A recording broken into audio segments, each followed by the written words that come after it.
sometimes takes on its own, not necessarily message, but its own life. So there are times when I've come in to say a certain thing and something will tell me someone needs to hear this, or to hear that, or to ask a question or something of that nature. So I'm going to go with that. So as mentioned in my intro, I am a businesswoman. I ran many organizations. I was appointed to the Governor's Small Business Board. I ran the City of Sacramento Small Business Board, just kind of a community leader. And I'm married. I have 4 children. And the way I grew up in basically poverty. We lived on welfare. My mother raised us with my grandmother. There were 5 of us. And for me, being successful meant that, you know, you had money, you had the home, you had the cars, you had the recognition of what's expected when you're successful. So I had achieved all of these things. I put myself through college. I ran my own business. I worked my way up the food chain in corporate America before I started my own business. I was a community leader, 4 great kids, wonderful husband, and I hit a wall. I absolutely hit a wall. I had a $2 million house. I drove a Mercedes. All the things that society tells us we need to be successful. And I was depressed. And I was lost. And I had people coming to me, you know, solving the world's problems, you know, in corporate America and in the government. And I was answering, and I was doing all the things that I'd been trained to do. And my resume was absolutely beautiful. And that's what I thought I needed at the time. And again, I was very depressed. I didn't know what was wrong. And I actually looked into joining the Air Force, which is now seems completely insane. I have all these responsibilities. And my youngest child was 2, and my oldest was 16. And my husband said, no, that's not happening. Yeah, I didn't mean with all these children. And so I was watching TV one night, and again, in a state of depression, not knowing what was wrong, and the Mrs. America pageant came on. And my husband was sitting there, and I said, fine, I'm gonna go do that. And he said, good, do that. You can do that. You can do that from home, fine, go work it out.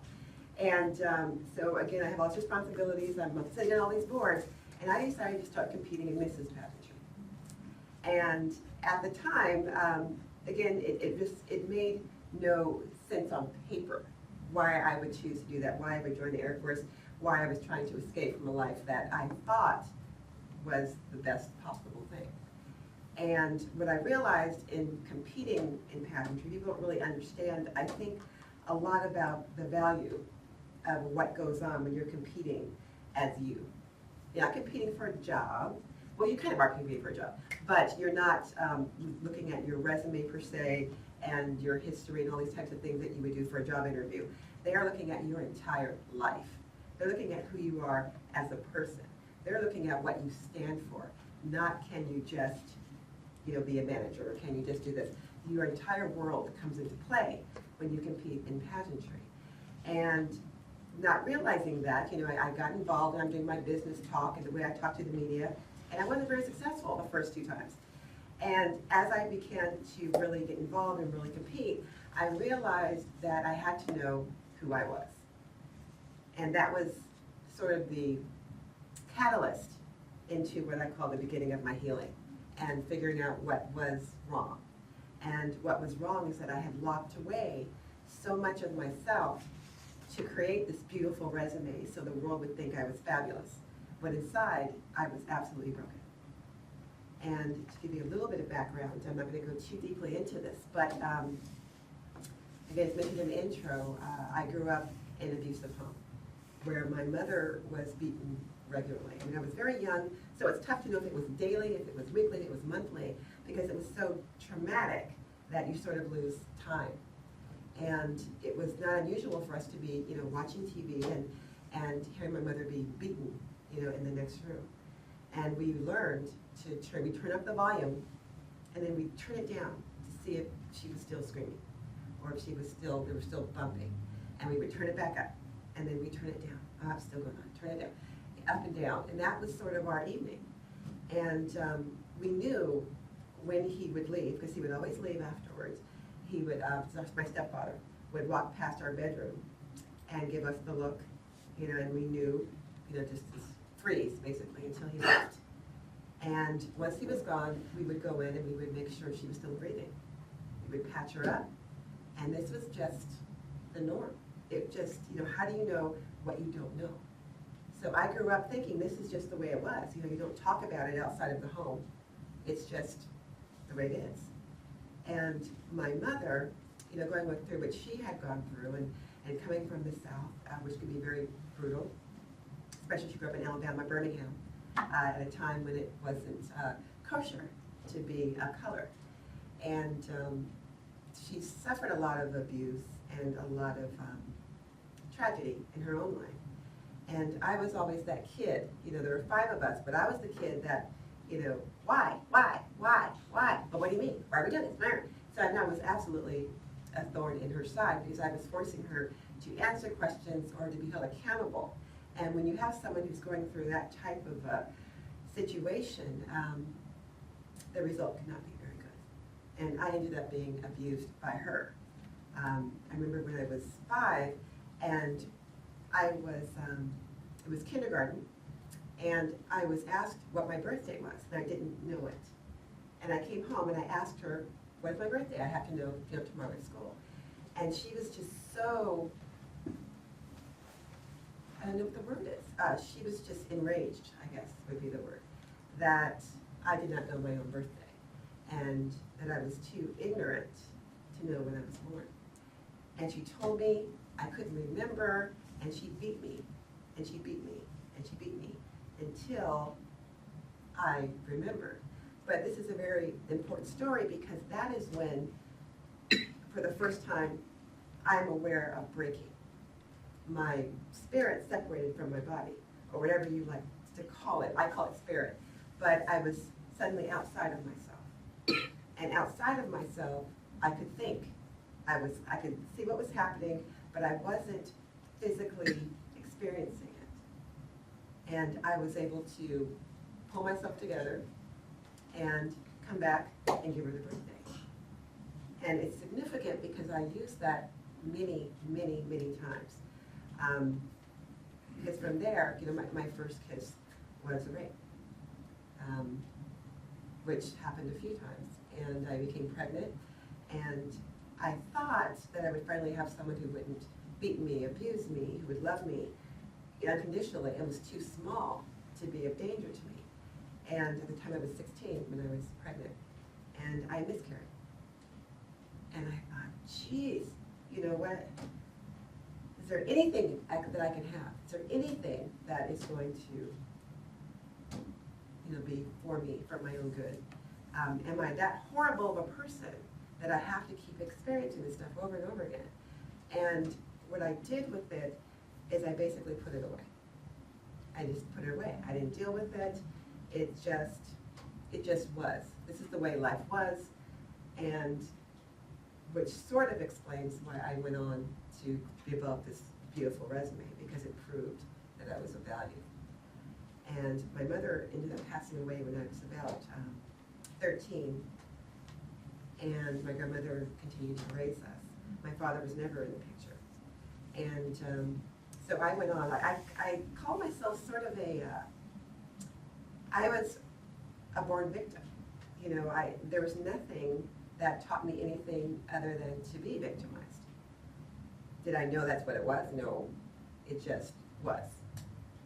So I have all this history, and then I get into a relationship that, of course, was abusive. Big surprise. That's what's expected, and I do believe that like draws like. There are people that are going to be drawn to you because of the way you carry yourself, because of what I call my brokenness. And I will say that something that I've just started admitting, that in that relationship, I threw the first blow. That's how I thought you fought.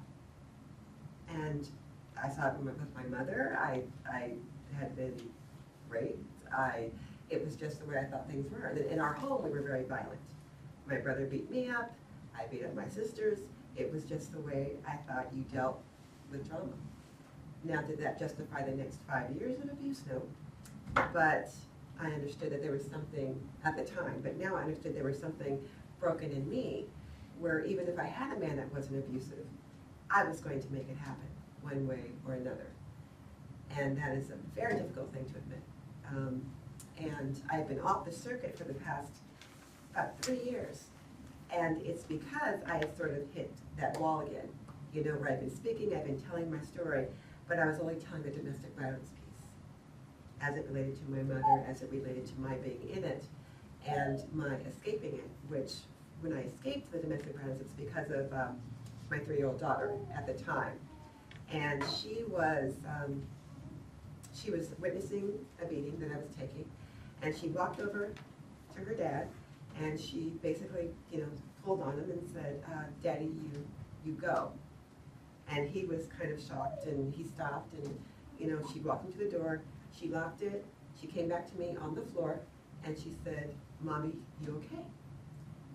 And I looked at her, and in her face, you know, she might as well have been saying, pass the salt. Can I go out and play? Because there was no trauma, there was nothing upsetting to her. And I realized that that must have been what I looked like. You know, it was just matter of fact, it was just the way things were. And I knew that I did not want that for her. And so I left because of her, which meant I didn't deal with my own healing. A lot of times, what happens is a victim will leave because she's decided she deserves more, or she's decided she wants a better life. My decision to leave was wanting a better life for her. So, needless to say, I went on sort of what I call in a victim space. So, you know, part of creating that beautiful resume was that victim space, needing to prove, needing to feel of value, needing everyone to know how, you know, that I am important. But it wasn't until I got involved with pageantry that I began to sort of look at who I was. And all of these boxes started popping open, you know, all those things I put away, all that stuff that I was not equipped to deal with began to open up. And when it hits you in the face like that, you know, you have a choice. You know, you can push it back, or you can deal with it. And I chose to deal with it. You know, the therapy, with everything that it took, facing who I was. And this is a point of contention, you know, with a lot of the organizations that deal with this type of thing, because to admit any culpability is saying that you deserved it, or that you wanted it, or any of these types of things. But I believe, you know, like with most survivors of domestic violence, that it usually takes, you know, between 9 and 13 times before a woman actually leaves. And my situation, I was the breadwinner, so I was supporting my abuser. And I left. It took me, I think, it took about 3 times from that moment with my daughter, about 3 times before I finally got out. So I, unlike some women, had the opportunity to leave. I could have gotten away. I did have to deal with the police and do restraining orders and all of that to make it finally happen. But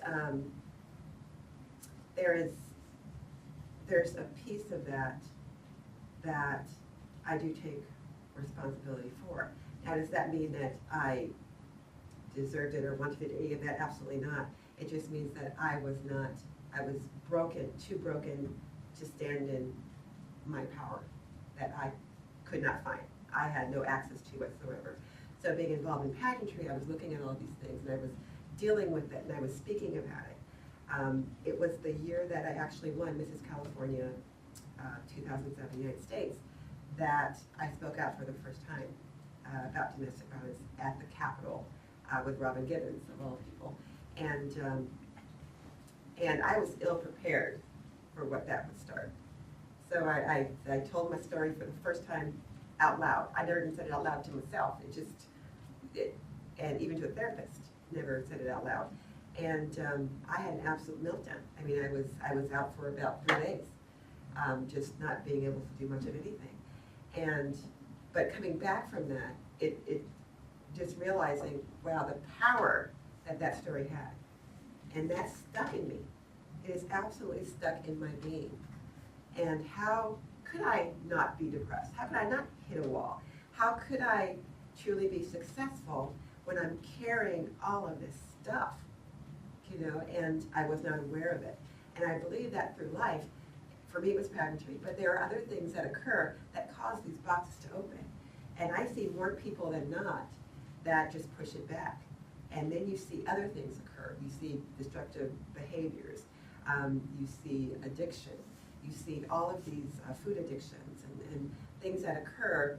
And I believe that a lot of it has to do with just not being able to face your journey. And the one thing that I have learned throughout this process is to honor that journey. I'm not a fan of the journey that I took, but I will say that it made me who I am. It made me extremely strong now. But I didn't start my healing until 15 or so years after this occurred. And I wish it had happened a lot sooner, but I wasn't ready for it to happen sooner. And I believe that's an important thing to remember when you're dealing with someone who's dealing with domestic violence. People always want to force you. I'm not going to be around you. I'm not going to be your friend. I'm not going to be your family. You can't come here if you have this man with you. All these things that further alienate this woman. So you're dealing with a situation, the best thing that you can do for someone in it is to say, I'm here for you. I am here for you. My door is always open. When you are ready, if you need me, then you have a place to go. Because for me, for quite some time, in terms of leaving the situation, it was about the embarrassment of it. It was about my family being right. It was about, I'm going to make this work. I'm going to figure this out. I'm going to prove that they're all wrong. So if there's one thing that I can leave, that's extremely important. But this second leg of my journey here, I had stopped speaking for about 3 years because suddenly it had gone beyond the domestic violence. And I was dealing with the sexual assault. I was dealing with the child abuse. I was dealing with the violence in the home. All these things that, for me, were just kind of life. But actually, my friend Jill here said to me, would you like to go in and speak, in the men's prison? So what would be your first response to that? No. Actually, I'm not, Jill, but thank you. And having said that, I had only spoken at, supportive events, events that were focused on sexual assault, child abuse, that providers of services or funders or, fundraisers, those types of things. And I got an opportunity shortly before Jill asked me to speak, to go into the juvenile prisons, the female juvenile detention center. And I was not thrilled about that either, but I had learned through my journey that when you are called to do something of that nature, that it's time. It's just time. So I went into the female prison first, luckily, and I'd always been that kid, that women just didn't like. They picked at me, they talked about me, they wanted to fight me, for whatever reason, and I just call it the queen in me, that regardless of whether I was, and I was destitute. I mean, there were times we had no food. We shared a box of rice-a-roni one time, a family of 6, but there was always something in me that other people saw, that it took me many years to see. And I know now it was that light that caused these women to just want to take me out. And so the thought of going into a juvenile detention center, I thought, oh, right, that is not where I need to be. But something in me said, yes, it's exactly where you need to be. So I went in, and my 20-minute talk turned into 2.5 hours. Because there was so much to discuss, and these girls were asking me questions that I had not addressed myself. And they each had pieces of my story, but they didn't have the full, what I had faced, what I had been through. These girls had experienced a fraction, and they were in jail. And to walk away from that, I gained quite a bit of self-respect, that I was able to move on and be successful on paper and do all these amazing things. And I left there with these girls feeling badly for me. You went through all of that? Oh my gosh, I don't know that I would. And I'm thinking, gosh, well, that means if I could do it, each of you could do it. Absolutely. And I left them with, there's light at the end of the tunnel, but you need to choose it. And it is not an easy thing. And when you're surrounded with poverty and people trying to pull you down and people making fun of you because you want more, those are people you need to stay away from. And I do know that I have a couple of young ladies that got out of there who have taken me up on that. So that's a beautiful thing. But when I went into the men's prison, Juvenile Male Detention Center, I don't think I asked Miss Jill about the caliber. I didn't think knew I was going, no, see, she's saying, no, you didn't know. But these were pretty, they were in for some pretty serious crime. I mean, rape, murder, child molestation. And I think it was good I didn't know that going in. But I will say that prior to going into that session, those boxes started popping open, and that was for the first time that I dealt with the rape and the loss of that child. And all those years, I just put it away. And, but for some reason, not some reason, I know now the process that I go through, but I needed my mind, my body, my spirit was preparing me to go into this session. And when I went in there, I gave them the opportunity to ask me questions, which if you know anything about impact, witness impact, victim impact statements, generally you just kind of tell your story and you hightail it out. But, and as the words came out of my mouth, this is your opportunity to ask me anything that you would like to ask. You don't get this opportunity often. And as it came out, I thought, oh, what did I just do? But again, I've learned to listen.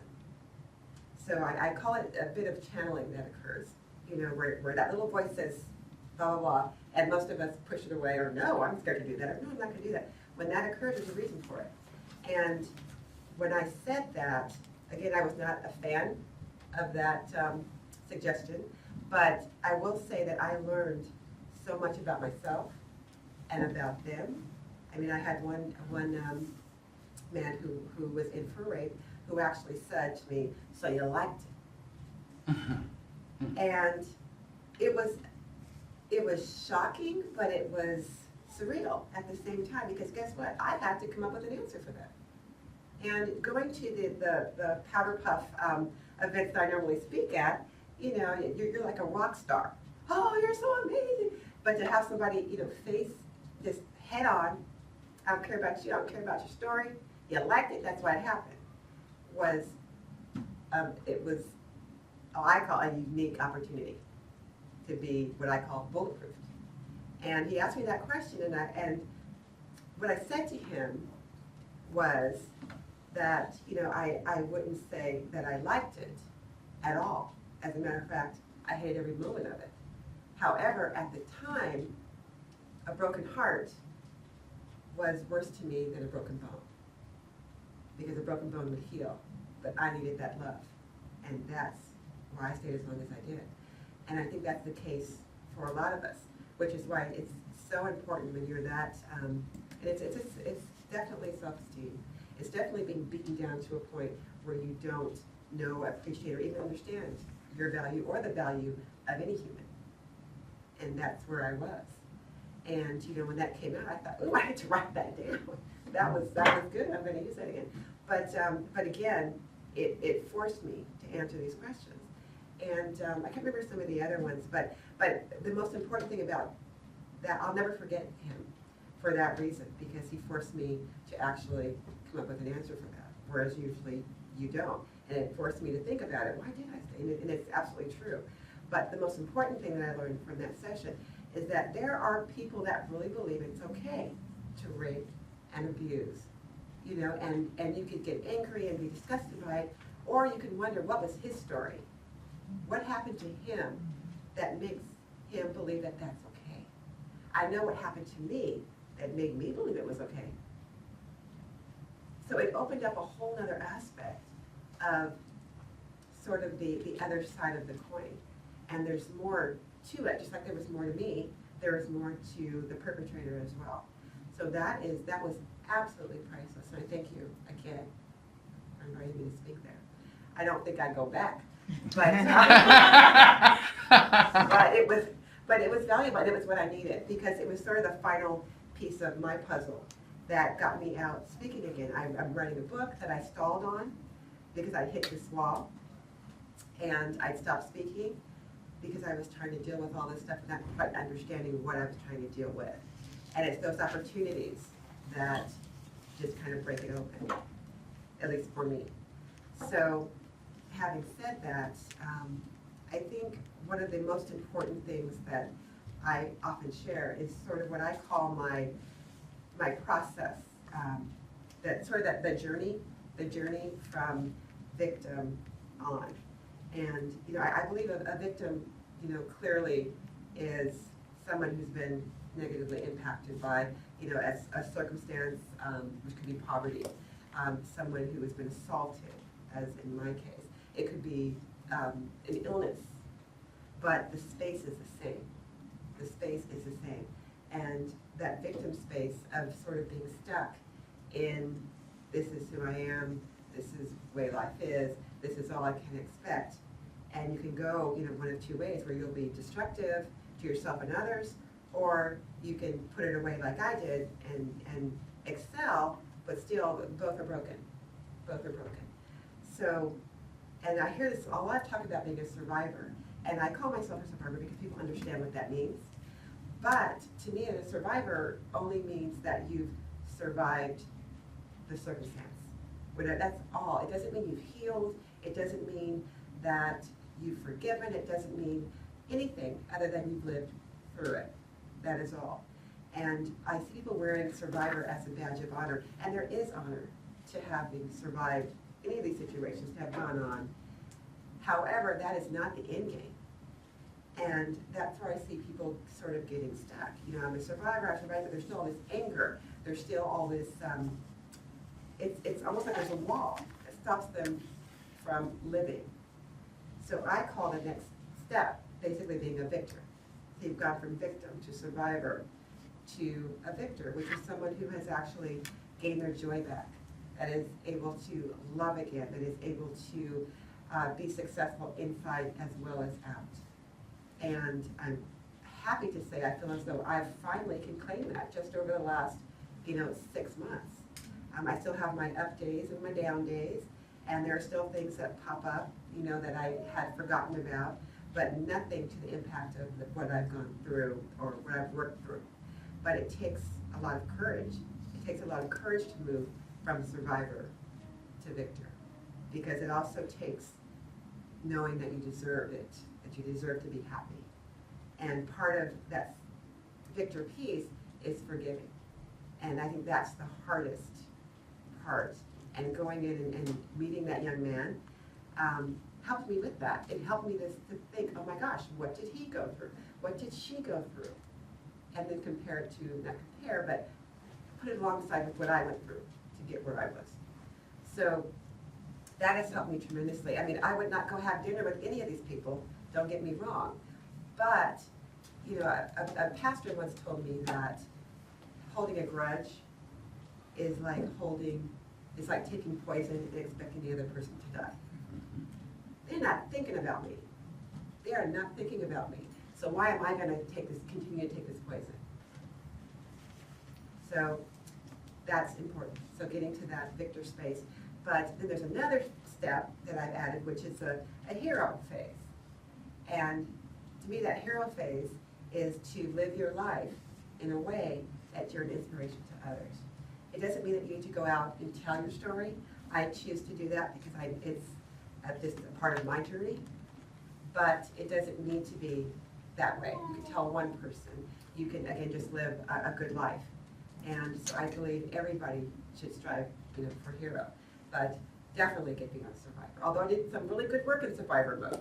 I'm going to have that beautiful resume in survivor victim space.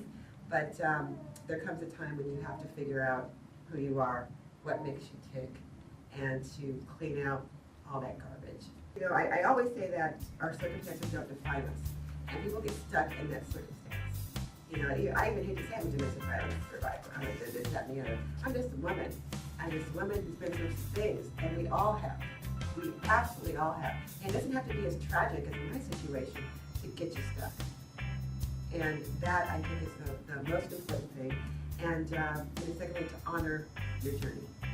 To honor your journey, whatever it is, it got you where you are today. And if you're not happy with where you are today, change it.